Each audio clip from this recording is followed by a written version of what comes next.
60 seconds and counting. We are go for Apollo 7 at this time.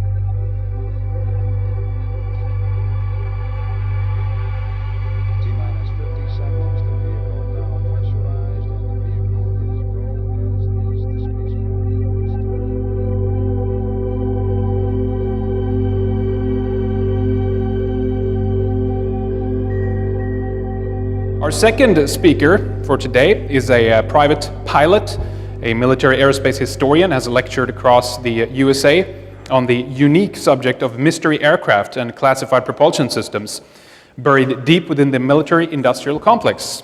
He has presented evidence that supports the claim that elements within the military-industrial complex, specifically then the American aerospace industry, have designed, built, and test saucer-shaped aircraft which mimic the form, fit, and function of what we perceive to be extraterrestrial UFOs. So the question is, does this technology now exist actually to take ET home? Well, he's done a lot to dig out information about the black budget, off-black budget, special access programs that have laid the financial groundwork for those who have been developing secret aerospace mega projects. This material is really interesting. It's kind of fills some of the missing gaps between what we know exists and what is speculation as well. So this will really kind of help to solidify the subject as well that we heard so much about from Mark. So it's going to be really interesting. He's going to talk to us about the man-made versus ET issue. So give a big round of applause for Michael Schratt. Well, good morning, everyone. I want to thank you for giving me the opportunity to join all of you today. What I'd like to do for you today is give you a brief overview of some of the classified aircraft that have been developed within the military-industrial complex. I want to talk about some aircraft that might be considered UFOs, but may actually be man-made craft. I want to discuss the black budget, and then I also want to talk about some crash retrievals. But really, I want to have some fun with this presentation, and we've got quite a bit of material to go over here. I thought I'd begin with this interesting entry that was put into a book published in 2007 called The Reagan Diaries. And here on page 334, this is Reagan speaking to. It says, "Lunch with 5 top scientists. It was fascinating. Space truly is the last frontier.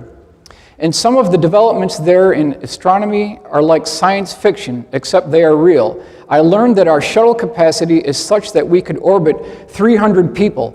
So I want to ask all of you today, the shuttle only holds 8 astronauts. How does Reagan get this 300 people going into this shuttle system? How could this possibly be true? Then we've got some interesting statements made by Neil Armstrong. It says, this is July 20th, 1994 at the White House. There are great ideas undiscovered, breakthroughs available to those that can remove one of truth's protective layers. There are places to go beyond belief. Neil Armstrong, 25th anniversary of the Apollo moon landing. Then we have Above Top Secret by Timothy Good. Interesting statement here, a transaction between a scientist of an MI6 individual and Neil Armstrong. And this is page 186, so I'm not just making this up.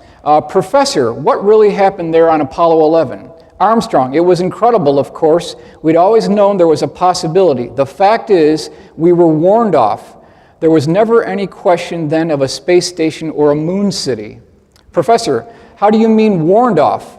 Armstrong, I can't go into details except to say that their ships were far superior to ours, both in size and technology. Boy, they were big and menacing. No, there is no question of a space station. So again, this is page 186 of Timothy Good's Above Top Secret. So it turns out, ladies and gentlemen, that there are in point of fact 2 space programs, one in the form of a public relations smokescreen organization known as NASA. The other one is called U.S. Air Force Space Command, also known as Solar Warden, and that comes from Paul Lee Violette and the Huffington Post, 12/7/2012. Here's another question we need to look at too. Did the Rockwell Star Raker go operational? Is this what Ronald Reagan was talking about when he talked about the capability of orbiting 300 people? Obviously, he wasn't talking about putting those people into the shuttle cargo bay. This was a proposal for a 1979 single stage to orbit, high lift wing orbital launch vehicle, 310-foot length, 360-foot wingspan, capacity of 200,000 pounds for the cargo, and it was powered by 10 high-bypass turbofan ramjets, 3 liquid oxygen and liquid hydrogen rocket engines. So this could have been something that we as the general public were never clued in on, but Reagan may have actually been given a briefing. A couple of quick announcements here. The visual aids used in this presentation are computer-generated forensic composite illustrations based off the actual UFO case files and military defense trade publications. Source material was QFOS, NICAP, the APRO archives, Aviation Week Space Technology, Jane's Defense Weekly, Invisible Residents by Ivan T. Sanderson, which I highly recommend, Uninvited Guest by Richard Hall, Magic Eyes Only, UFO News Clipper Service, Wendell Stevens Archives, and the Leonard Stringfield Collection. I kind of want to start right here, and you might be thinking, why in the world am I showing a picture of a Dorito here? What does a Dorito have to do with a secret space program? Well, back in 1984, this configuration was the most classified configuration that you'd ever want to see. In point of fact, this configuration was so classified, engineers working on the program associated with that configuration were forbidden to bring in a bag of Doritos out of fear that the configuration of this aircraft might be revealed. That's how secret this was. This is the A-12 Avenger II, also known as the Flying Dorito. This was a joint McDonnell Douglas General Dynamics program designed to replace the A-6 Intruder as an all-weather attack aircraft. Procurement funding for this was $4.78 billion of your tax dollars went into a full-scale research development contract for General Dynamics McDonnell Douglas. McDonnell Douglas was brought onto the contract because of their experience with naval carrier-based aircraft. That's why McDonnell Douglas was actually brought on. Now, we were going to buy, the Navy was going to buy 620 of these aircraft. Again, this is what we've got to show for it here with this Dorito here. But this is the full-scale mock-up that was made. And this is essentially all we have to show for our $4.878 billion, because it was on January the 7th of 1991 that Dick Cheney canceled this program and cost us all $5 billion. So I've been looking for about a decade now, trying to track where our money disappeared to. Since we as taxpayers have funded this program, we own these type programs, we have every right to question authority, and this is something that we really should keep in mind. Different publications, Los Angeles Times, New York Times, Washington Post, they talk about $57 billion jet for Navy is canceled, citing cost overruns. Cheney kills Navy attack plane, stealth jet for Navy is canceled. So I want to give you something to hang your hat on here. According to C-SPAN, and I've got all the dates here so you can verify this for yourself, they said, quote, over 3 million pounds of material have been cut on the A-12 Avenger II program. That was July 24th, 1991. So you've got all this material, all these hardware, all these tooling type things. Where did all this go? What do we have to show for our $5 billion? Since Lockheed Martin bought the General Dynamics Aeronautical Division, your point of contact is a woman by the name of Karen Hagar. She's the public affairs person. And by all means, please ask her where your $5 billion portion went. I've included her email address. Her telephone number is 817-763-4085. Okay? Please ask her where your $5 billion went. I mean, it's unbelievable. It's so highly secretive that I said, come on, guys, can't you guys even give me a washer from the program? Just give me a washer. They wouldn't even do that. So I commissioned our good friend Mark McCandlish. I said, Mark, these guys are going to play it like this. Would you please put together an illustration depicting what the A-12 Avenger II would look like on the assembly line? And this is what we came up with, and it's a really good drawing by Mark McCandlish. And so, ladies and gentlemen, I believe that this is probably the closest we're ever going to see regarding the A-12 Avenger II program. However, there may actually be more to this story than meets the eye. There might be something secret going on with the A-12 Avenger II. This is a letter written to a colleague of mine by the name of Lee Graham. This is from Armin Victorian, date December 30th, 1992. I want to bring your attention to this bottom section down here. And he says, Section A, Navy's A-12 prototype was completed and flown by Lockheed. Completed and flown by Lockheed. Okay. 2 other sources have confirmed from General Dynamics that right around 1990, Lockheed basically picked up the pieces of the A-12 Avenger II program from General Dynamics. They've confirmed that there were, in point of fact, 2 assembly lines running at General Dynamics. One was the Navy version, which was canceled by Dick Cheney January 7th, 1991, and there was a secret Air Force version of this aircraft. Now, when Ben Rich, who is the head of the Skunk Works between 1975 and 1991, when his team at the Skunk Works took a look at this edge here, they noticed that a single straight edge was very bad for radar cross-section. So Lockheed Skunk Works engineers designed a notch into the trailing edge. They also clipped the wingtips to reduce the radar cross-section, and that is the AX-12 Air Force version of the A-12 Avenger II, which is completely black. Now, back in 2000, a 1/3 scaled up version of this aircraft, which is used as a stealthy troop insertion aircraft, was actually built by Lockheed. It's between the F-117 in size and the B-2. So there's this interim aircraft between those 2 aircraft. That aircraft was sighted over Amarillo, Texas by multiple eyewitnesses. And then in last month, I was with Steve Douglas, who's another aircraft researcher, and we were at this exhibit here. This is a very interesting hangar complex that they have on the other side of the tarmac, and he brought his radio with him, and he overheard the term Little Area 51 at Cannon Air Force Base. So it appears that there's a smaller version of Area 51 at Cannon Air Force Base. Now we've got the Boeing Phantom Works bird of prey. This was declassified October 2002 under the Bush administration. $67 million procurement funding from Boeing on this particular program. It made 38 test flights between 1992 and 1999. Basically, this aircraft was the first aircraft to use low observable stealth technology for one-piece solid construction. And it also had 3D virtual reality design and assembly processes involved with this aircraft. Procurement funding, again, is $67 million. It was 47 feet long, 23-foot wingspan. Important point to keep in mind on the Boeing Phantom Works bird of prey is that when you have a proprietary program, it is exempt from FOIA requests. So you can't get anything else on the Boeing Phantom Works bird of prey. This is one of those proprietary programs. Another drawing done by Mark McCandlish, talking about the Sneaky Pete, also the Have Blue prototype, and then Boeing Phantom Works bird of prey.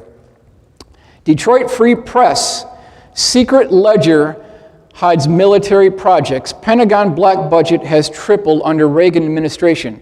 So I want to quote my sources, Detroit Free Press, February 8th, 1987. They had a very interesting graphic illustration, which I've redone in AutoCAD here to give you an idea.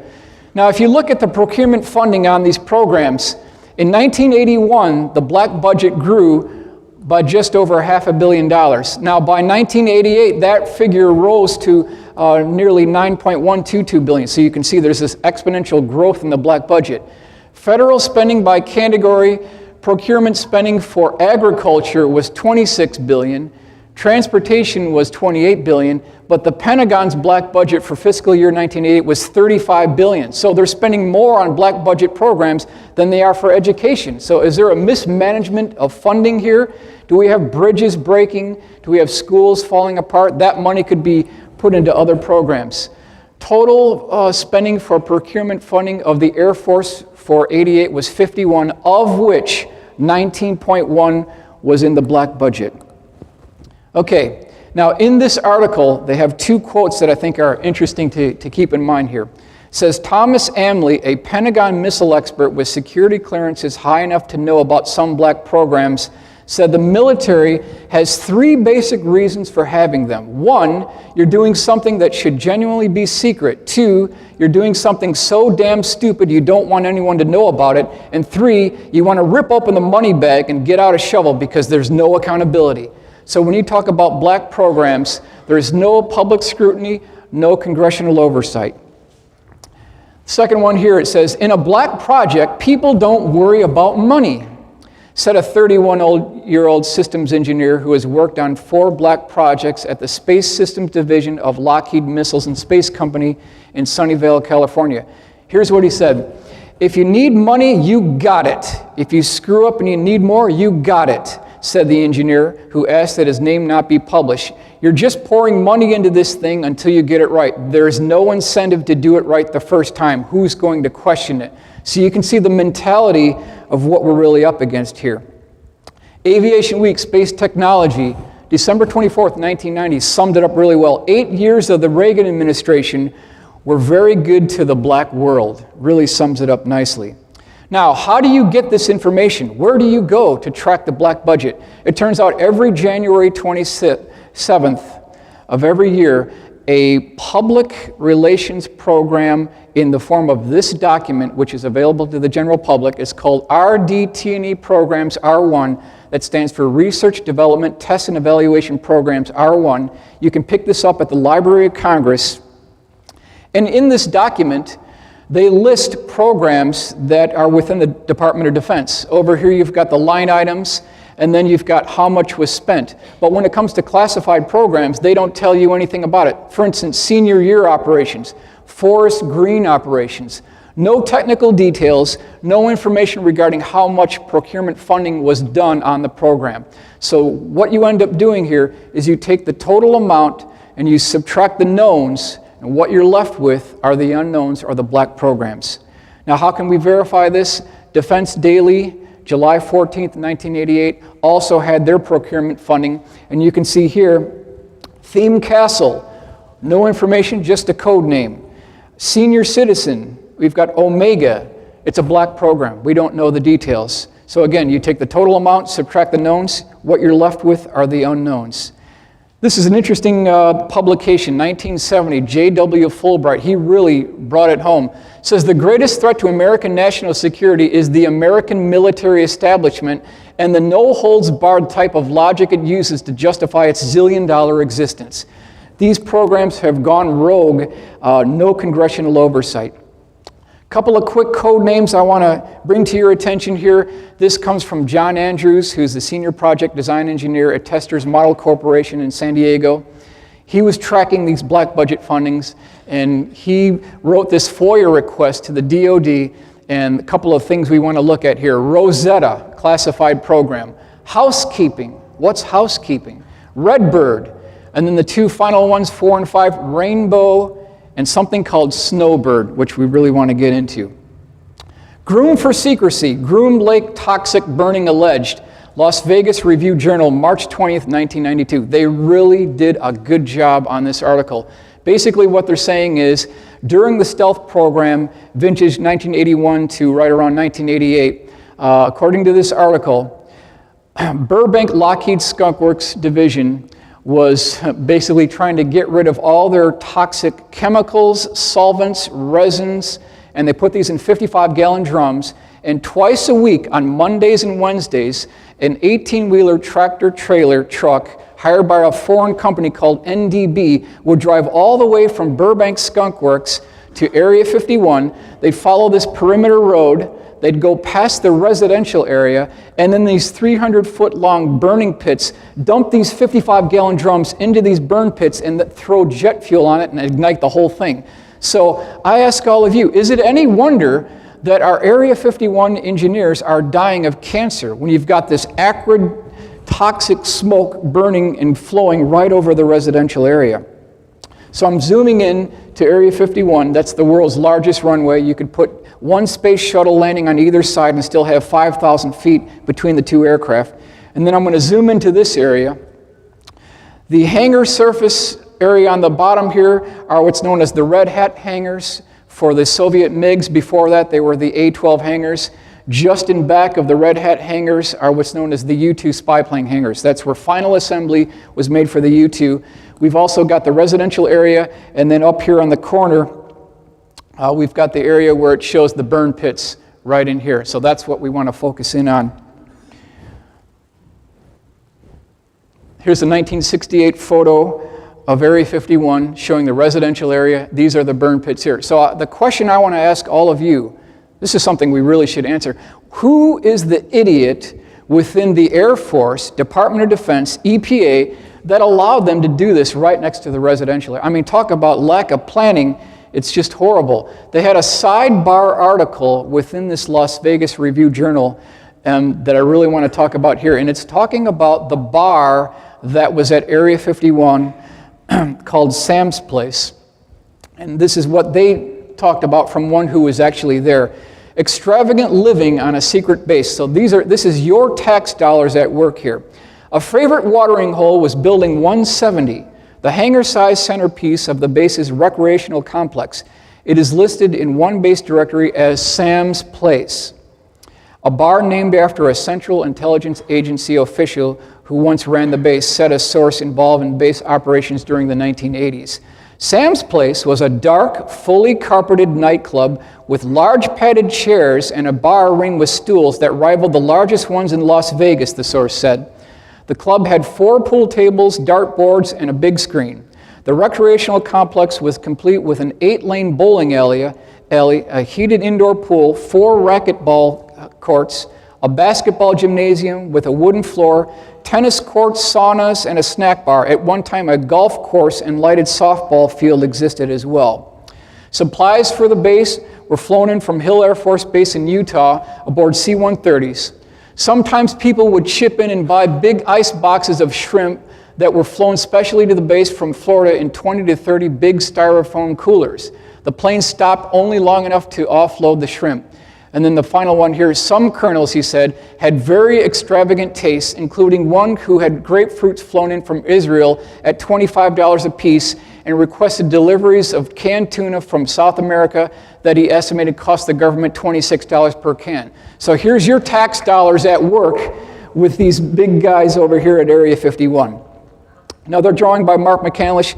This is the McDonnell Douglas Manta Ray. 18 of these aircraft were built by Desert Storm. They flew along with the F-117s as a digital real-time intelligence gathering aircraft, specifically photographic type aircraft. It was also carrier capable. It had a interesting arresting hook and also a launch contraption in the front for carrier-based operations. Very low radar cross-section aircraft, and had twin-canted vertical stabilizers that you can see here. Orders of magnitude lower RCS than the F-117. Something called the Flying Artichoke has been sighted at Air Force Plant 42 and Holloman Air Force Base. It has a crew of 2, pilot and a weapons system operator. It has a very interesting tail arrangement here with a porous aft section that absorbs sound. It's capable of carrying 6 2,000-pound laser-guided weapons. So this is the Flying Artichoke. Now, right around 1989, we started hearing these reports of something called the Aurora. That's definitely not the code name that's actually used, but that's a catch-all phrase, really. And on August 1989, Chris Gibson, who was an offshore oil drilling platform operator, he noticed a KC-135 flying overhead that was flanked on the left side by 2 F-111s that had their wings extended. And then directly behind the KC-135, there was a black triangle that had a 75-degree swept wing configuration that he could not identify, and he was a member of the Royal Naval Observers Corps. So if there's anyone who couldn't identify it, who should have, it would have been Chris Gibson, because he's very well versed in identifying aircraft in less than 1 second. So we've reversed the image to show you what this actually could have looked like. This remains today, even today, a classified program. Now, if you look in the Boeing archives, you'll see this motif, this legacy of development regarding 75-degree swept wing configurations for hypersonic aircraft. This may be a configuration that Chris Gibson actually got to see. Another drawing by Mark McCandlish. Interesting backstory on this aircraft. When the colonel who first laid his eyes on this particular configuration, when he saw it for the first time, he said that that was an elegant lady, and so that name has stuck with this particular aircraft. It is a 2-stage-to-orbit space plane consisting of a mothership and a parasitic aircraft that's launched from the spine of the mothership. Each of these wingtips is estimated to be about 16 feet tall. It has a pilot, co-pilot, and something called a launch control officer. He is the liaison between the mothership and the parasitic aircraft, and he sits aft in the last seat here. It has 2 canards that can retract for high-speed flight. It's powered by either 4 combined cycle pulse detonation wave engines, or as Mark mentioned, the scramjets too. Now, what evidence do we have for this? Aviation Week Space Technology, August 24th, 1992, talks about eyewitnesses who saw this in the Antelope Valley, Lancaster, Palmdale area, so we've got some good sightings there. This is the model called the SR-75 penetrator that was done by John Andrews, who again is the Senior Project Design Engineer at Testers Model Corporation, San Diego. And we believe that the mothership configuration here is about 85% correct. This parasitic aircraft that he has here has the correct wing sweep angle, but the configuration of where the engines are, we don't believe that that is correct. This is a photograph of John Andrews, so if there was any question about this gentleman's integrity, it was never challenged because he was a gentleman until he passed away in 1999. His veracity was never questioned, so you can hang your hat basically on information provided by John Andrews. A good scale model of what this looked like. Interesting thing, people who have seen this said that the configuration and color of this aircraft was kind of a light white or gray configuration with a blacked leading edge. And then the air intakes on this aircraft were diagonally cut at 45 degrees. And they said that people who saw this particular aircraft take off said that the air intakes were so large that you could drive a Volkswagen right into these. So we're talking large air intakes. John McNeil put this together, shows you the 2-stage orbit spaceplane system. Again, you can see the air intakes in this location and these large winglets. This is a top view looking down, shows you the scale of this aircraft here, and then we believe that this aircraft is not called Aurora, but in point of fact either Senior Year or Senior Smart. That's believed to be the code name for this particular aircraft. Now, one other propulsion system that may be associated with the mothership of this aircraft is something that Mark T. Constantine, who was the Aerojet Tech Systems Division Manager, this is 1985, he gave a lecture. Here is one propulsion system that may be associated with that 2-staged orbit spaceplane system. Here's what he said: the air turbo ramjet, or ATR, is a combined cycle air-breathing engine which we commonly refer to as cold turbine technology. By combining the rocket engine and air-breathing engine technologies, the ATR can achieve static thrust-to-weight capability in excess of that available from our most advanced turbojet and turbofan engines. The ATR continues to produce thrust as Mach number increases, which enables acceleration to more optimal cruise altitudes of 90 to 120,000 feet at Mach 5. So this is exactly the kind of speed range we're talking about here. But then there's a question that comes up, this strange anomaly that comes up. This took place May 30th, 1991. John Andrews, who we mentioned before, put in a telephone call to Ben Rich. And this is something that Ben Rich volunteered. He wasn't prodded by John. This is something that Ben Rich came up with. This was published in the 1993 OFNI World Almanac, so I want to give you the source of where this came from. The Spanish translation to English here is, if I were to use the word snowbird, I would be in jail. If I were to use the word snowbird, I would be in jail. What is Ben Rich talking about? What could be so secret, so classified, so unacknowledged that Ben Rich would get thrown in jail for even using the word snowbird? I mean, what's actually going on here? It turns out in 1982, Pratt & Whitney, who has a long history with Lockheed because they developed the J-58 that powered the SR-71, they developed something called a magnetohydrodynamic drive, also known as an MHD. A couple of quick points. Utilizes electric and magnetic fields. So this is not an engine, ladies and gentlemen. This is a drive system. There's no moving parts. It probably is the propulsion system for Snowbird, developed by Pratt & Whitney in 1982. Speeds above Mach 20. So that's way out there in the speed regime.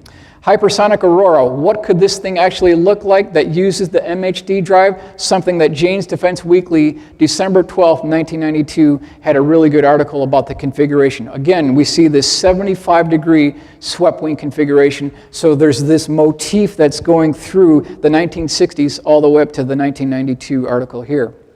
Now, Wizard of Oz, somewhere over the rainbow. Is this, is there more going on here? Somewhere over the rainbow. This is the song that Dorothy sang in this very popular movie. Is there something more going on here, or is this just a song here? Let me bring your attention to this letter from Robert Jameson to John Andrews, February 28th, 1994. Here's what he said. It says, he was a military monitor. On 367.7, I overheard a conversation between a KC-135 tanker at 47,000 feet calling Rainbow 1 that they were on station. Approximately 7 minutes later, Rainbow 1 called quote-unquote Big Boy for a fill-up. The tanker returned the call but said if you would turn on your lights, it would be easier to find you.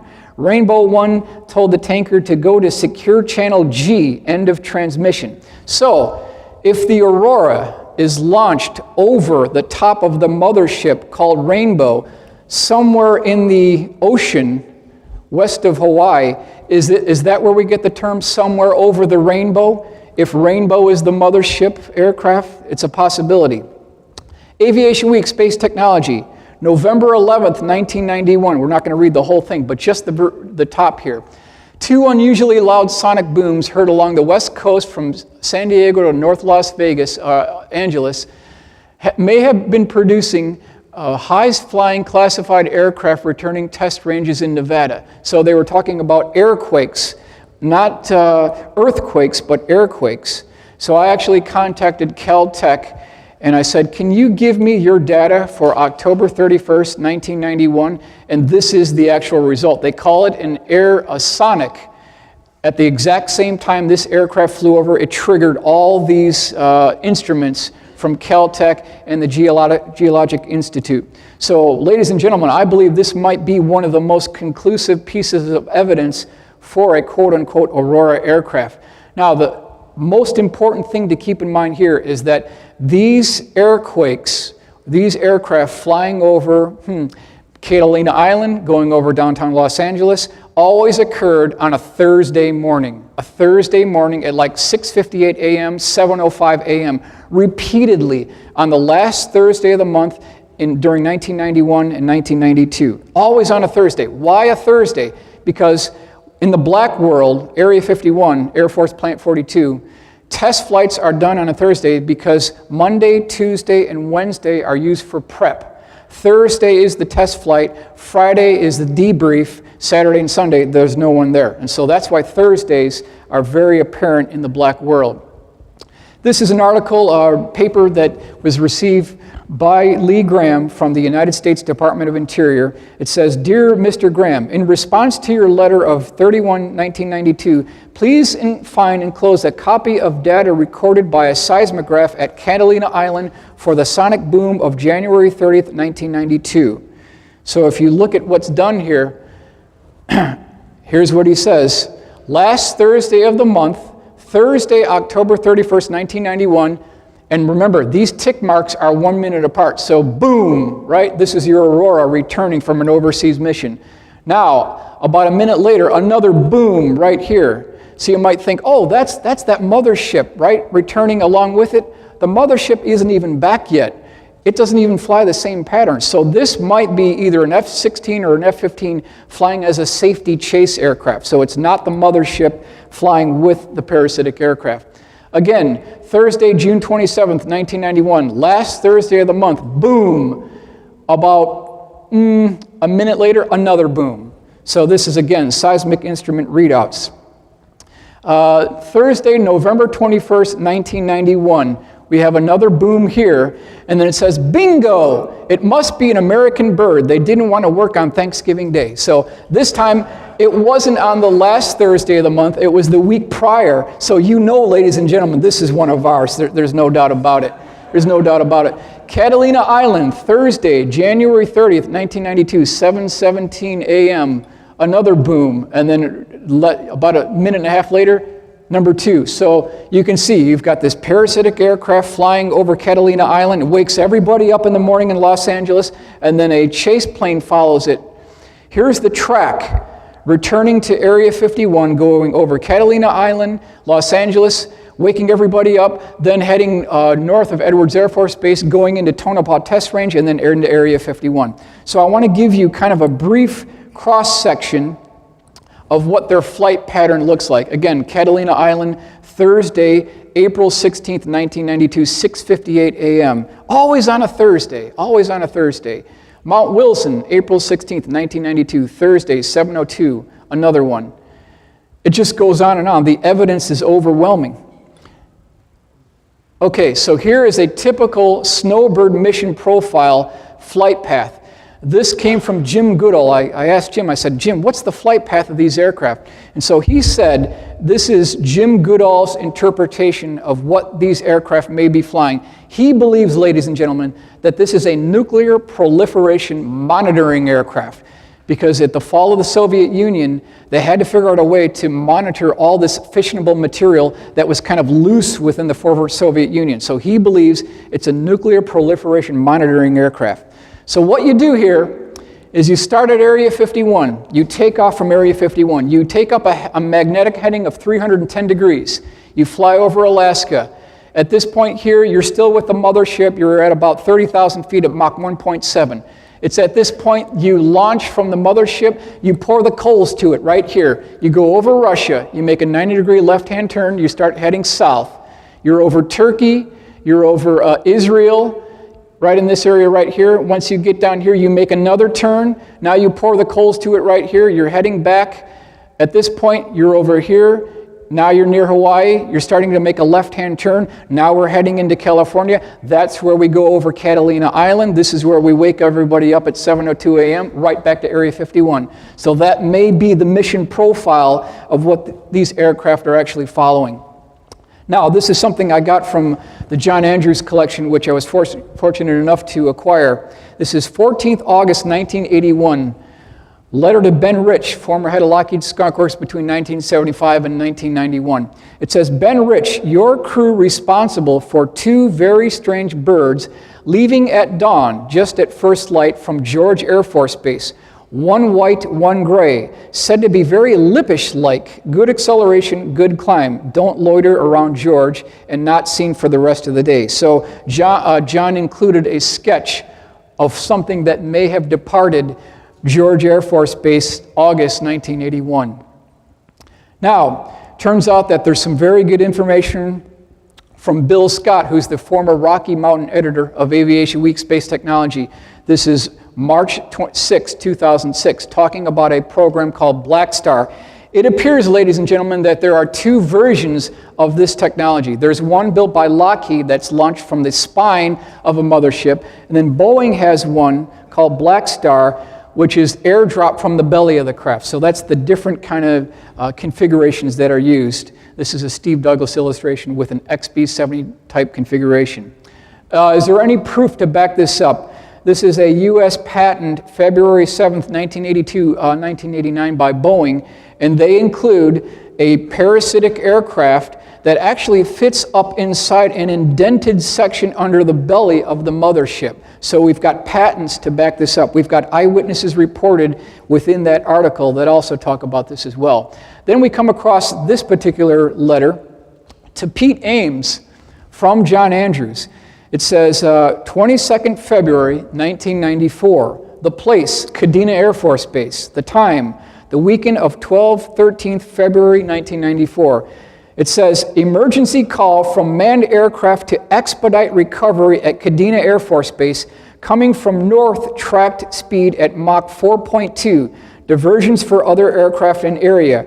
Aircraft recovered and quickly placed in secure hangar. Red 3 lockdown declared by base. Other pilots landing kept and slept in ready quarters. One white-gray C-5 launched from Holloman Air Force Base. 3-day lockdown at base. So something made an emergency landing at Kadena Air Force Base. And this is the configuration per the Bill Scott article. They also mention that there was a solid rocket booster that is loaded into the aft end of this vehicle. So we're definitely talking at least Mach 4.2 for this particular configuration. The truth is out. Air Forces Monthly, March 1997, September 26, 1994, was the date of an event that has never been talked about in American press. I had to get an overseas publication for this. And the details regarding this case was a top secret aircraft believed to have been a classified variant of the YF-23 by Northrop. Had a crew of 2. On the application of military power, somehow the landing gear collapsed right up here on the nose gear, and this thing kind of ground to a halt. The pilots were fine. They had to tow it back to a hangar. It stayed in that hangar for 2 nights, and it had a tarp over the midsection. The aft section and the forward section was still exposed, so people could see what this thing actually looked like. On the 3rd day, a C-5 Galaxy was flown into RAF Boscombe Down. This is where this took place. And as they were departing, air traffic controllers and monitoring public on the ground overheard the transmission that this C-5 Galaxy was going to KPMD. So anyone who knows what KPMD is, that's Palmdale. That's the identifier for Palmdale. They were flying back to Palmdale. This is the configuration of what we actually believe this aircraft looks like. Was a variant of the YF-23 2-seat aircraft with 2 inward canted vertical stabilizers, other than the YF-23 version that has 2 outward canted vertical stabilizers. So we get to the B-2 stealth bomber. $2.3 billion per aircraft, more than its own weight in gold. That's what we're talking about here. 21 of these aircraft were built. Tremendous amount of money. I call this the $10 billion photograph because we've got 4 B-2s at the Pico Rivera plant, 2.3, that's about $10 billion right there. And it's a 172-foot wingspan. The question is, and Mark talked about this before, is there more going on to the B-2 than meets the eye? Aviation Week Space Technology, March 9th, 1992, had a very interesting article from people who worked at Northrop who were very upset that the technology associated with the B-2 program was not being trickled down to the public industry. They talk about how the B-2 electrically charges the leading edge of the wing to reduce the radar cross signature. That's what you see in this diagram right here, and then negatively charges the exhaust gases to reduce the infrared signature. This is the same type electrogravitic technology that T. Townsend Brown had originally proposed in the 1930s. So this technology might date back a lot earlier than we originally thought. The proof about this comes from Electrogravitic Systems by Thomas Vallone, so you can back that up. And then I recently came across some information from a General Dynamics engineer who had previously worked in the black world. And basically he said, you know, I'm done with the black world. I've been there. I'm through with it. I'm now a biker. So he left the black world behind.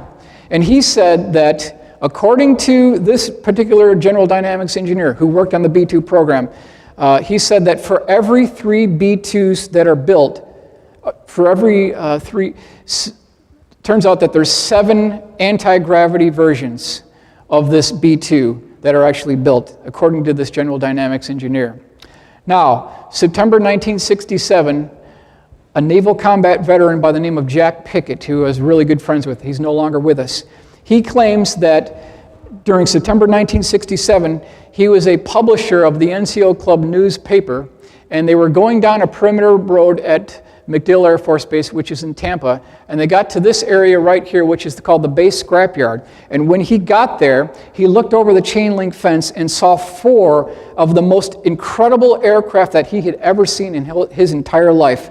Just an incredible configuration. They measured 20, 40, 70. The largest one was 116 feet in diameter. They all had the same configuration, but different sizes. They had tricycle landing gear. There was an air intake on both sides of the pilot's compartment, and then this very huge vertical tail that tapered back to the pilot's compartment had control surfaces along the circumference of the disc. So this is September 1967. This is the long-range bomber version of this aircraft. According to Jack, he was told that this was used as a long-range reconnaissance bomber during the Cold War. And so he asked a lot of questions from the general who was over at MacDill Air Force Base and inquired about putting together an article for the base publication newsletter. He was given authorization to write that article, which was titled Flying Saucers for Real, and then he was given 16 officially stamped black and white glossy photographs of these aircraft parked on the tarmac, in flight, also with F-86 jet fighter interceptors, F-84 jet fighter interceptors as well, and had a tremendous amount of information regarding this program all ready to go into this article. But then it turns out, just before going to press with this particular article, there was an overflight of a VTOL, vertical takeoff and landing version of this aircraft, which rolls down the runway. This is a horizontal takeoff bird. That particular aircraft suffered a propulsion system malfunction, dropped down to treetop level, flew directly over Miami at high speed and woke everyone up. The next morning it was all over the newspapers, all over the news, and so he brought that newspaper into the general's office the next morning and said, "General, I think we've got a problem here because I'm getting ready to declassify and release this jet-powered disc that you have at the scrapyard, but then you're denying the existence of this aircraft that flew over downtown Miami. What do you guys want to do about it?" So that general contacted Offutt Air Force Base, contacted the Secretary of Defense and the Secretary of the Air Force, and according to the Secretary of the Air Force, it would be in the better interest of the Air Force to delay publication, and that's where this story died back in 1967. So we were within hours of getting the truth about one of our classified programs brought into the public domain within hours, but then it was canceled. So now we want to move on to flying triangles. They've been seen all around the world since at least 1974, without a doubt. We've got November 29th, 1989, Belgium was seen. January 5th, 2000, Southern Illinois. Area 51, Groom Lake. They've been seen almost in every country by every possible culture. So it's a worldwide phenomenon.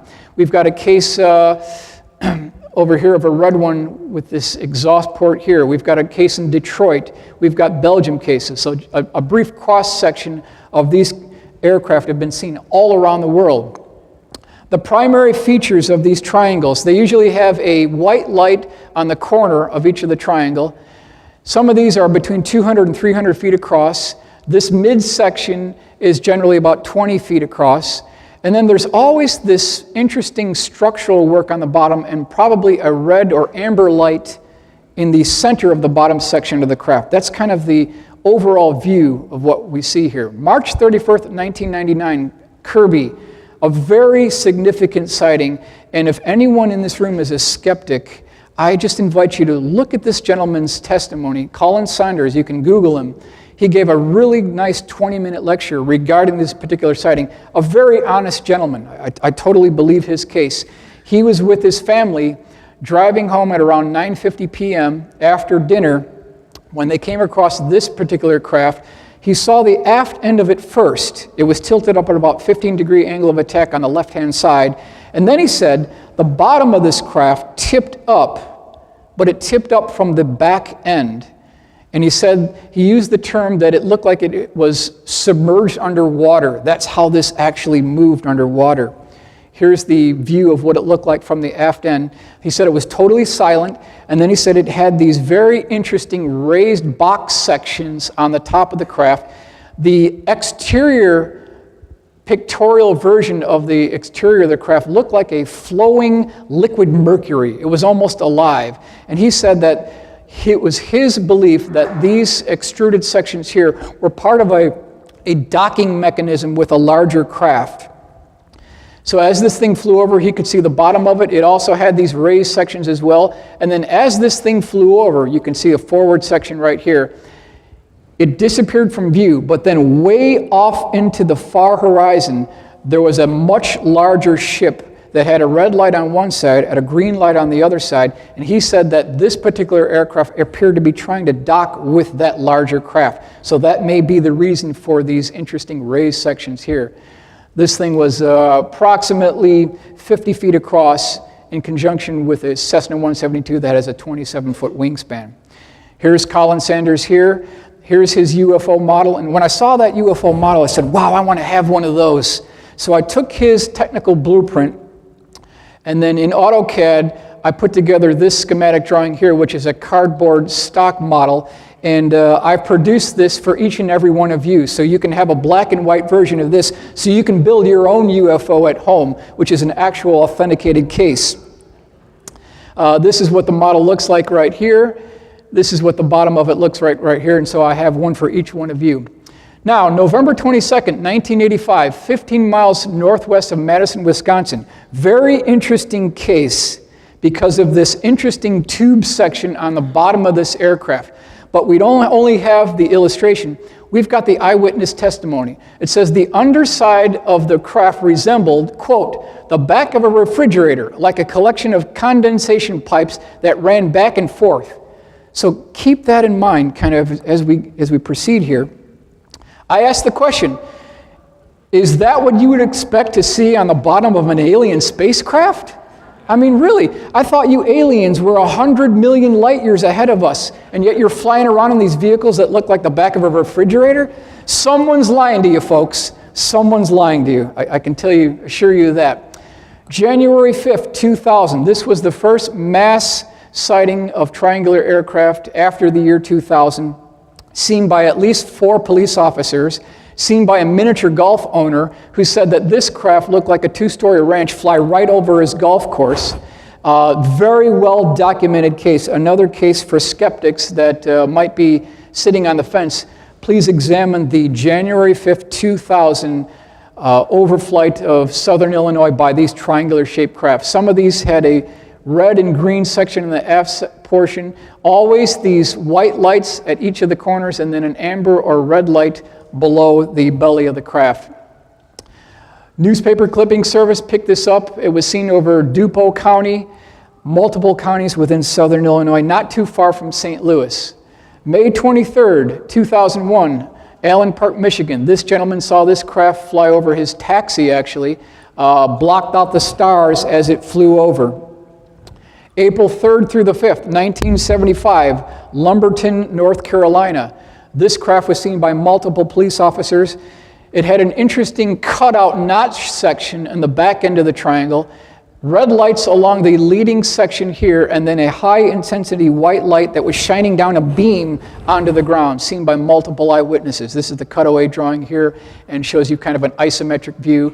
This is the row of the lights on the leading edge of the craft. Again, this cutout section is another motif that we see throughout these different craft. Now, this is a very interesting case that I got from David Marler, who is the premier researcher in triangular UFOs. We don't have a date, but we know the location was Oregon. According to this eyewitness, this particular craft was about 180 feet across, large triangular-shaped craft with these rounded corners in this location here. According to the eyewitness, this particular craft parked itself, hovered about 20 feet above the river, the Little Pudding River in Oregon, and then it started dropping down this 8 to 10 foot diameter metallic tube, went right into the river, started sucking up this water, and then he noticed that right next to this tube, water was coming out too. So the water's going up, water's coming down, and then he said there was a blue beam of light that exited off the left end of the craft. And then he said something very interesting. There was lights pulsating across the circumference here.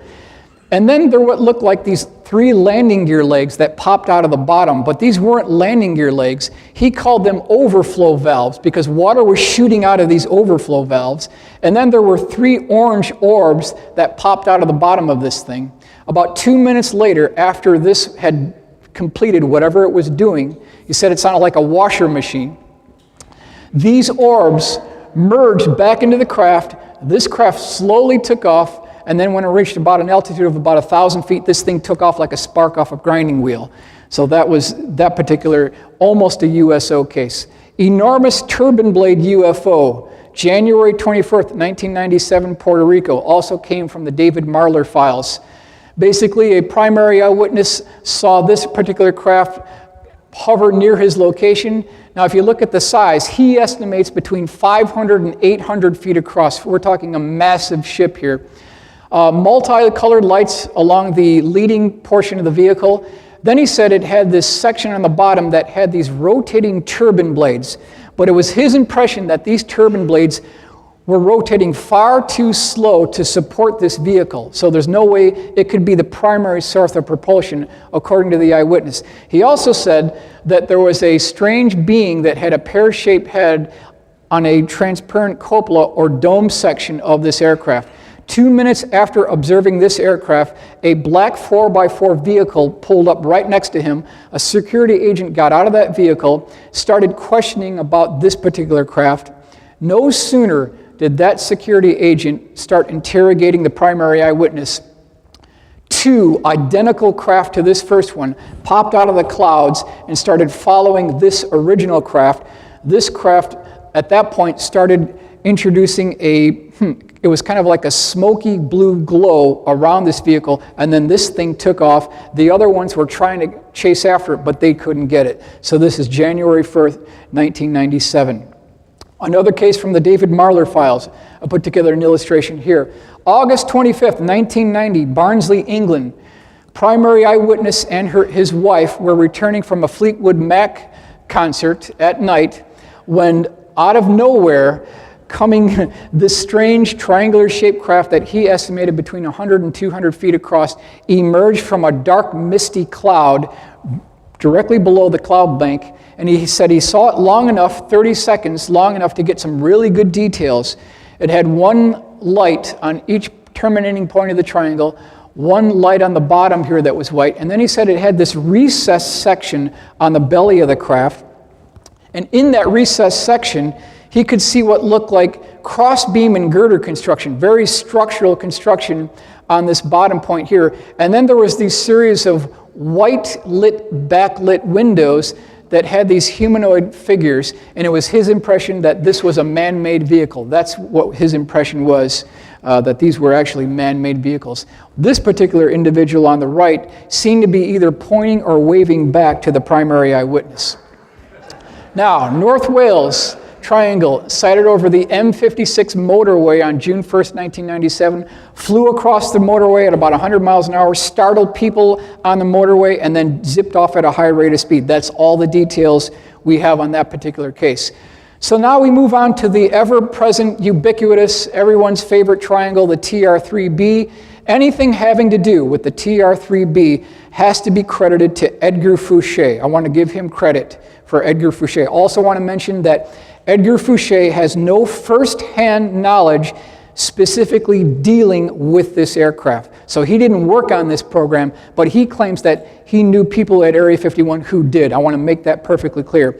Also want to state that I don't want to divert any way, shape, or form or percentage from his original testimony. I want to give you his straight answers to a number of questions that I brought to his attention. This is his response, so I don't want to divert from anything that he had to say. Technical specifications regarding the TR-3B. According to Edgar Fouché, there are 2 different sizes of the TR-3B, approximately 250 feet per side for the prototype version, 600 feet per side for the operational model. The overall mission of the TR-3B is logistics support and transportation for the Secret Space Command. If used on a planet or moon or large outpost, you would have a ready-made transportable space station. The TR-3B carries a crew of 4 in the prototype version. The flight control system used on the TR-3B consists of variable vectored intake and thrusters on the edges and advanced multi-mode propulsion engines on each tip of the triangle. 2 nuclear reactors serve as the power source for the magnetic field disruptor, also known as an MFD. The magnetic field disruptor utilizes a mercury liquid plasma, which is pressurized to 250,000 atmospheres and rotated at 50,000 RPM, resulting in a distortion or warpage of the localized gravity field by up to 89%. Therefore, G-forces are also reduced by 89%. So in effect, what he's saying is that this MFD interacts with how gravity interacts with mass. So you could be doing 1,000 miles an hour, make a left-hand turn 90 degrees, and you'd only feel 11% of the G's. That's what he's talking about. He's not talking about anti-gravity per se, but a disruption of the gravity field. Materials used to construct the TR-3B consisted of advanced composites, metamaterials, and titanium. 3 prototype TR-3Bs were built. Cost per TR-3B in $1990 was $1 billion per craft. Sightings by Edgar Fouché is 1975, high in the atmosphere at night at Edwards Air Force Base, 1976 within the southern part of the Nellis Range, and the late 1970s Groom Air Base. That's the one we want to focus on. TR-3B utilizes telescopic landing gear legs with T-pads, operated by the National Reconnaissance Office, the National Security Agency, and the CIA. The craft exhibits a very low electromagnetic humming noise during operation. 1 light was located on each tip of the triangle. The craft incorporates electrochromic panels used for daytime stealth operations. So when you talk about electrochromic panels, what they're essentially doing is they're electronically transferring the image, what's in back of the craft, to the forward portion, essentially allowing it to blend in with the background, basically bringing it invisible. Vents on the side of the craft serve as variable vectored intake exhaust depending upon which direction the vehicle is going. So this is a drawing put together showing you these vents right here. This is the crew compartment and then the magnetic field disruptor right here. So then I asked Edgar Fouché, Edgar, instead of you just talking about the TR-3B, can you give me an illustration of your sighting? This is what he came up with. This is Edgar Fouché's illustration of his sighting. This would have been 1979 at Area 51. This is Avionics Building Number 9, the Avionics Laboratory at Area 51. Again, this is the longest runway right here. And he was going from the Avionics Laboratory to a blue blacked out windowed bus, Air Force bus. So it was about a 100-foot walk. And as he's walking to this bus, they had him wear these blacked out welder's goggles so he couldn't see anything around. Edgar Fouché is a pretty big guy, so when he looked down, there was a crack between the top portion of his forehead and the top portion of these welder's goggles, and he could see a crack of light. He looked outside that light and saw the TR-3B about 500 feet away. This is according to Edgar Fouché. So if you look at this runway diagram, you look at the buildings, remember these are the red hat hangars right here, we're talking at least 500 feet. And so that's how close he got to perhaps one of our classified flying triangles. Again, flying triangles, UFOs, the estimate of the situation, David Marler, this is by Richard Dolan Press, our good friend Richard Dolan. Anyone who's a skeptic regarding flying triangles, please look into this book and you'll see that there's quite a good historical background. I want to make a statement here. If you thought that all triangular UFO cases were the direct result of classified military aircraft, that would be incorrect. Now, how do we know this? Sightings of these triangular-shaped craft date back to 1890. Kelly Johnson, who formed the Skunk Works, he wasn't even born yet, so it couldn't be a Lockheed bird, right? It has to be something else. Now, when we talk about these liquid mercury plasma engines on the magnetic field disruptor associated with the TR-3B, that's the same thing we hear about on these Vimana aircraft that were 2,000 years before the time of Christ in the ancient Indian Sanskrit text. They talk about liquid mercury plasma engines with these Vimana type crafts. So this technology might date back much earlier than we thought. Is that the same technology that's used here in the Kecksburg Acorn that was recovered in Pennsylvania, December 9th, 1965? Is that the same technology used on the Nazi Bell, 1945? They had the same dimensions, the same configuration, the same bumper around the bottom circumference, the same strange hieroglyphic writing along the bottom. Both the Bell here, it also had these insulating bricks that were associated with test flights. Also, Joseph P. Farrell talked about how plants within the vicinity of test flights of the Bell turned to goo within 2 hours. Scientists who were near the Bell during operation died immediately. He also talks about how there's 2 counter-rotating drums that have a radioactive isotope of mercury called cerium-525. That may be some of the propulsion systems associated with the Bell. Now, by May of 1945, Adolf Hitler had 62 of the scientists associated with the Bell program murdered. These were brought up in the trials after Nazi criminal war crimes were brought to public, and so they talked about these 62 scientists being murdered associated with the Bell program. My question is, did SS General Hans Kammler, who was involved in the Bell program, did he cut a deal with the Americans? Did he have his record expunged of any crimes in exchange for technology? That's something we definitely want to keep in mind.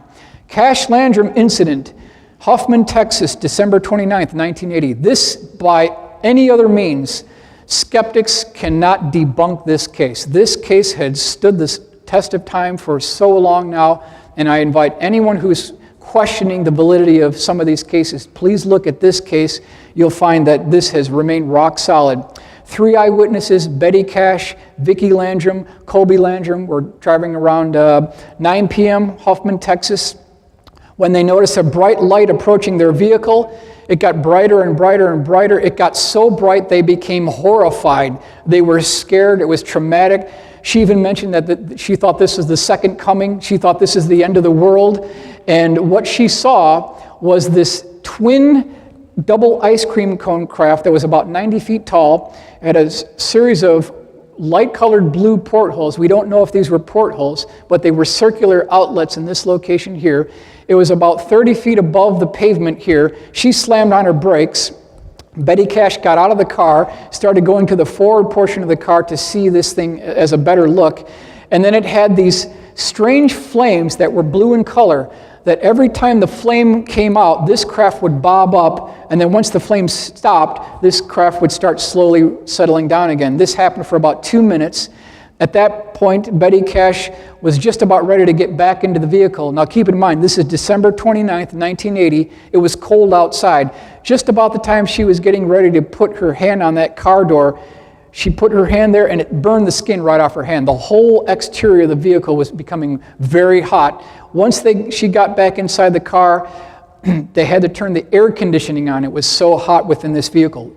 This craft also emitted a beeping noise as this engine produced this thrust. And then about a minute after this departed, there were no less than 23 double-rotor Chinook CH-47s chasing after this craft with 2 UH-1 Hueys in chase with high-intensity light beams, like they were shepherding this vehicle, like they had foreknowledge of this particular flight.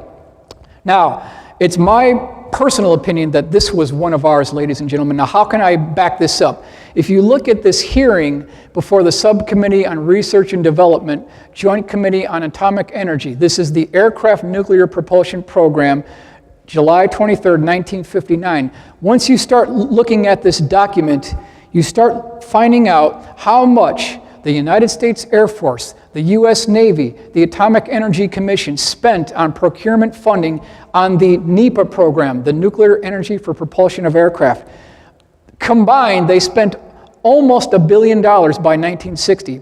This is a schematic drawing of an atomic liquid-fueled rocket with subcritical reactor. So at least by 1960, they had the procurement funding, the engineering know-how to perhaps build such a craft. Here again, aircraft nuclear propulsion system, different cutaways within that diagram to back this up. So again, we have a legacy of technology, paperwork to back this up. I believe that this was a test flight of one of our original NEPA programs. It was an early NEPA program. There was a hull breach within that subcritical reactor that started spewing out fissionable material, and that's how Betty Cash and Vicki Landrum died from the effects of radiation poisoning regarding this. So it's important that we hold our government liable for essentially the murder of these 2 individuals. This case was actually never heard of in court. It was thrown out of court due to lack of evidence. Now, significant statements by Ben Rich regarding advanced aerospace propulsion systems and technology. Ben Rich, very interesting gentleman. I met with his son, Michael Rich, at the RAND Corporation. He was very nice, didn't reveal any secrets, but important to keep in mind, Ben took over the reins of the Skunk Works from Kelly Johnson in Burbank back in 1975. He headed the Skunk Works until 1991. And I want to really bring out some points here that I think are very important regarding what Ben Rich said about the technologies that we're talking about in this conference. Now, according to Ben Rich, and you can verify all these, they've been authenticated. I invite you to check this out yourself. We did the F-104, the C-130, the U-2, SR-71, F-117, and many other programs that I can't talk about. We are still working very hard. I just can't tell you what we're doing. Wright-Patterson Air Force Base slide presentation, September 26, 1992. Again, the Air Force has just given us a contract to take ET back home. We already have the means to travel among the stars, but these technologies are locked up in black projects. It would take an act of God to get them out to benefit humanity. There is an error in the equations. What equations is he talking about? There is an error in the equations, and we have figured it out and now know how to travel to the stars, and it won't take a lifetime to do it. So what equations is Ben Rich talking about here? It is time to end all secrecy on this, as it no longer poses a national security threat, and make the technology available for use in the private sector. It says we have some new things. We are not stagnating. What we are doing is updating ourselves without advertising. There are some new programs and certain things, some of them 20 or 30 years old, that are still breakthroughs and appropriate to keep quiet about. Other people don't have them yet. And then it says here, September 7th, 1988, AIAA lecture, so you can back that up too. I wish I could tell you about the projects we are currently working on.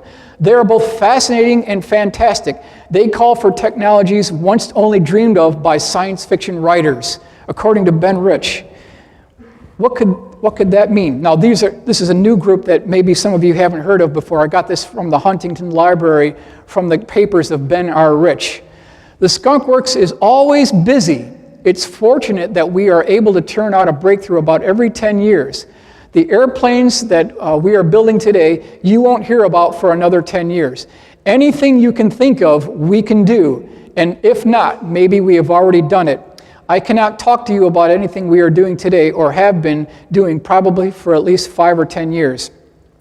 If you saw the configurations I have on my desk today, they're mind-boggling, because if you can think of it, we can design it at the Skunk Works. So that's according to Ben Rich. And ladies and gentlemen, I don't think you're going to get a better group of comments regarding advanced aerospace propulsion systems. Now, John Andrews, who we mentioned before, was very good friends with Ben Rich.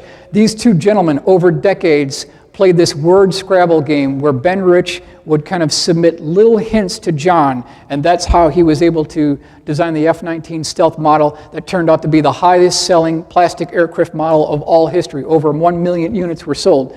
So John Andrews wrote a letter in 1986 to Ben Rich regarding his personal opinion of UFOs, even of crash retrievals. This is his original reply letter to John Andrews, dated July 8th, 1986. It says, "Dear John, in response to your letter of July 1st, I am a believer, and so is Kelly Johnson." So he's talking about UFOs, extraterrestrial technology. So if it's good enough for Kelly Johnson, to me, it's good enough for me. Now, here is the reply that John Andrews sent back to Ben Rich. He wanted to get some clarification. So Mr. Ben Rich, Lockheed Advanced Aeronautics Company, this is Burbank, California, 10 July 1986. Dear Ben, a short note to clarify your interesting response regarding being a quote-unquote believer contained in your 8th July 1986 letter. The topic is UFO. I believe there are lots of UFOs. I am also tending to believe there are two types of UFOs or categories. A, man-made UFOs. B, extraterrestrial UFOs. I believe with certainty in man-made UFOs. I am tending to believe there are also extraterrestrial UFOs. Having the highest respect for both you and Kelly, I'd appreciate knowing your belief in both categories. So then Ben Rich sent back the letter. I was able to get the actual letter. Lockheed Company letterhead, July 21st, 1986. Dear John, this is a response. Yes, I'm a believer in both categories. I feel everything is possible. Many of our man-made UFOs were unfunded opportunities. In both categories, there are lots of kooks and charlatans. Be cautious, Ben Rich. So, The $64 billion question is, what did Ben Rich mean when he talked about unfunded opportunities, UFO? Was Ben Rich talking about programs that didn't get funded at the Skunk Works? Or, as some have suggested, which could be a possibility, was he talking about freebies or hand-me-downs that we got for others? Is that a possibility? It's certainly a possibility, but by 1995, Ben had passed away, so we don't know the answer to that question. Now, a good friend of mine, Jim Goodall, wrote a letter to Ben Rich, basically requesting a taped interview. Just go over a couple of quick points. I would like to do a taped interview with you sometime in the near future. So obviously Jim knew that time was getting short for Ben. He wanted to get all this documented on videotape. It says, we would cover everything that you have ever been involved in with your many years at Lockheed Skunk Works. We would cover all bases, leaving nothing out. He also said that he'd be glad to hold on to that tape for 10 years, 20 years, until he decided that it was appropriate to release into the public domain. Now, unfortunately, that interview never took place because, as we mentioned, Ben Rich passed away in 1995. But just prior to Ben's passing, Jim Goodall got one final telephone conversation into Ben Rich, who was dying at the hospital, and this is what Ben Rich told Jim Goodall over the phone just before he died. He says, Jim, we have things in the Nevada desert that are 50 years beyond what you can comprehend. If you've seen it on Star Wars or Star Trek, we've been there, done that, or decided it wasn't worth the effort. So again, ladies and gentlemen, I don't think it's going to get any better than that. Talking about technologies that are 50 years beyond what we can comprehend from the Skunk Works. A couple of UFO cases that we should consider here. Hudson Valley Boomerang. Between 1982 and 1989, over 25,000 eyewitnesses reported a gigantic chevron or boomerang-shaped craft that hovered over cities north of New York City, about 20 minutes north of New York City. Primary eyewitnesses reported from air traffic controllers, doctors, policemen, law enforcement personnel. What they reported seeing is this boomerang-shaped craft with these tubes, pipes, and cylinders on the bottom of the vehicle. A very structured craft on the bottom. Also had multicolored flashing lights on the bottom as well. That's a very interesting thing to consider because it's been repeated over and over again. Now, March 24th, 1983, Taconic Stark Parkway, New York. This is on a Thursday. Multiple eyewitnesses saw a gigantic 300 feet per side flying boomerang-shaped craft with a triangle trailing edge hover over the Taconic State Parkway. People pulled over to the side of the road, slammed on their brakes, got out of their car, looked up and saw this craft. But then they said when they saw the bottom of it, it had these transparent panels so you could see inside the structure of the craft. And eyewitnesses reported seeing tubes, pipes, cylinders, steel girder, mechanical truss tube construction like a truss bridge. That's what they reported. So I want to ask everyone here, and you don't have to answer, does anyone here know what happened one day prior to this event? What happened on March 23rd, 1983? Reagan's speech, thank you. March 23rd, 1983 was Reagan's speech. He proposed the SDI program. So I asked the question, is there a connection between the Hudson Valley Boomerang and the SDI program by Ronald Reagan? Were they using these craft flying over large American cities as a nuclear deterrent, setting up an electromagnetic umbrella protecting us from incoming enemy Russian ICBMs? Is that a possibility? I'm just throwing it out there. Characteristics of the Hudson Valley Boomerang. Sightings of the craft came in from Connecticut, New Jersey, and Massachusetts. The craft was virtually silent and measured between 300 and 900 feet across. The UFO was seen hovering over busy expressways, lakes, and rivers. The object was reported by airline pilots, air traffic controllers, doctors, lawyers, local law enforcement, firemen, computer programmers. The craft appeared to have an industrial steel structural girder and crossbeam internal construction like a truss bridge. So what I've tried to do here is I've incorporated every conceivable configuration that was seen by the eyewitnesses. Again, we've got this tubes, pipes, and cylinders that was seen on the bottom of the vehicle, a triangle trailing edge, And then here we've got this section here showing you these transparent panels. Over here I've shown you the original configuration of the B-2 stealth bomber. This is vintage 1983. Northrop spent $22.3 billion of our tax dollars designing this B-2 stealth bomber. 1983, they had absolutely nothing to show for our $22.3 billion.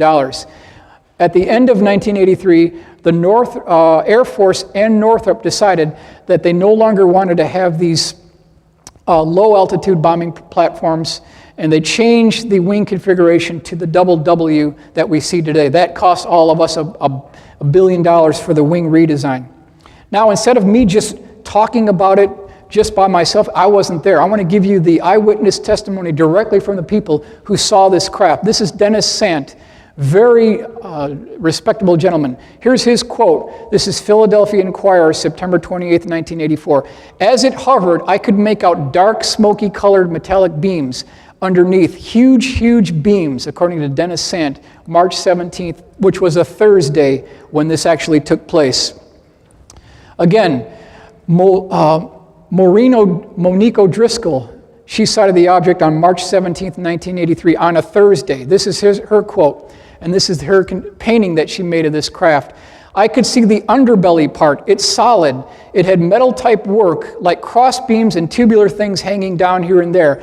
I was so close to it, I could have thrown a ball and hit it. That's from Monique O'Driscoll. This thing flew right over her head. Now, June 24th, 1984, Indian Point Nuclear Power Reactor. Something very significant happened on this particular night. I believe it may be one of the top 3 UFO cases of all history. According to no less than 12 Nuclear Regulatory Committee security guards, a gigantic 900-foot wide boomerang-shaped craft hovered over Reactor 3 for 20 minutes. So this is confirmed by 12 security guards, and this is a West Crum illustration of what this thing looked like. They had shotguns pointed at this thing. It shut down the security system of the nuclear power plant. It violated prohibited airspace. But then there was one of the security guards was in this remote hangar here. He had a camera, a remote camera, that was capturing all this on videotape. And in his words, quote, this craft was so large that he had to pan the camera 180 degrees across just to get the whole thing in the field of view. That's how big this craft was. That videotape was later confiscated by government officials, but there is a videotape of this particular event. Phoenix Lights, March 13th, 1997. Again, boomerang-shaped craft. It had a very small triangle trailing edge here, seen by thousands of eyewitnesses.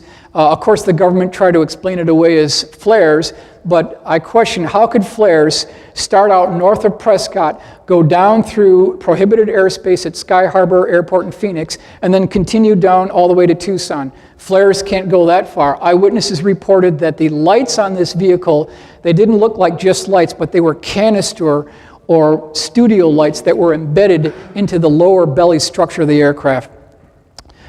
Phoenix Lights, we've also want to cover the Belgium Triangle. This is November 29th, 1989. This is the newspaper clipping from the report talking about a gigantic 300-foot per side. Some eyewitnesses reported that this was over a football field inside. Also, we have the section here where the whole entire field section was lit up by the light that this craft emitted. A couple of quick reference points on this here from the Sun, July 23rd, 1991. We are under a sort of siege by high-tech flying machines. These craft are clearly the product of an advanced society and are under intelligent control. Their shape, size, speed, and the way they move are unlike anything known on Earth. These UFOs are technological marvels. They operate with a propulsion system unlike anything man has ever seen. Several eyewitnesses described the craft as big or bigger than an aircraft carrier or as big as a football field. One witness said that while the object was flying directly overhead, one could not see the front part and the end at the same time because it was too big. The craft had the capability of hovering and at times would suddenly accelerate so rapidly that it would be across the horizon in a second or two, and sometimes it would flash right back. In many cases, people saw structure underneath the craft, which included heavy metal parts, crisscross effects, diamond-shaped work, and tubular things here and there. So that's important to keep in mind. This was also tracked by 2 F-16s that got within 20 miles of this particular craft. It also released hundreds of small objects that were on the bottom of it, and then during this particular Belgian wave, flying squares, rectangles, platforms, and a manta ray-shaped craft were also seen by the eyewitnesses. So it wasn't just triangles that we were seeing here. Here is the illustration of this F-16 attempted intercept. This thing was going at about 250 knots, accelerating to about 1,800 knots within 2 seconds. That's equivalent to about 40 G's acceleration. Now, under normal circumstances, that would kill pilots, but if they're using another type of propulsion system, that may not be the case. Now, what are we talking about? Is this a man-made vehicle? We have the same tube, pipes, and cylinders configuration on the bottom of the Belgian triangle that we looked at on the Hudson Valley Boomerang. Here's the radar track here from the onboard F-16 targeting radar. There were 3 independent ground radar tracking stations that also track this on radar. I want to bring your attention to a manta ray-shaped craft that was also seen December 1st, 1989. The movement of the lights was kind of like back and forth, and it looked very similar to the Knight Rider TV series in 1980s, Knight Industries 2000. That's the movement of this light.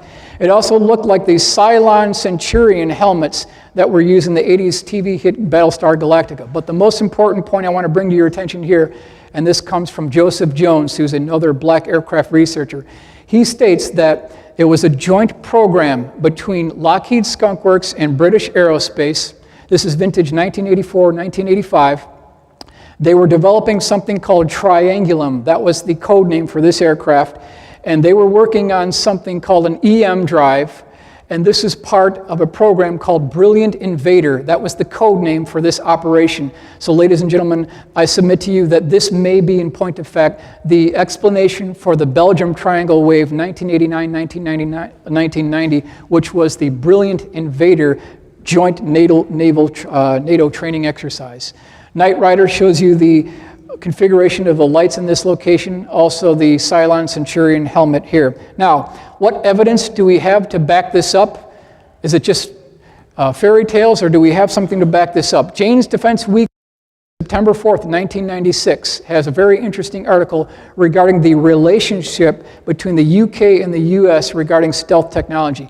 The UK's relationship with the USA on stealth runs very deep, has been going on for many decades, and is extremely secret. Do we have anything else to back this up?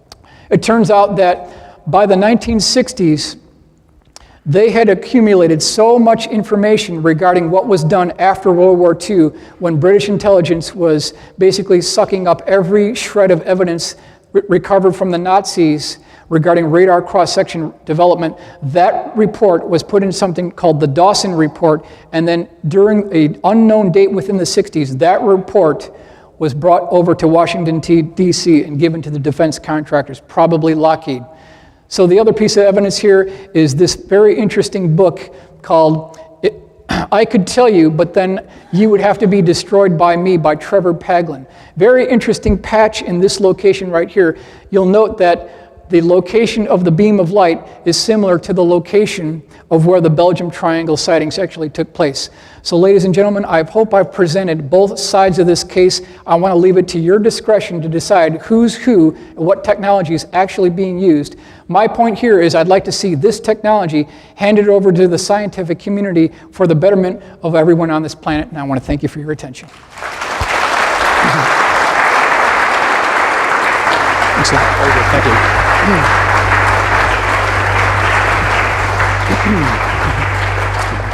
Thank you very much. Thank you very much, Michael. Really appreciate that.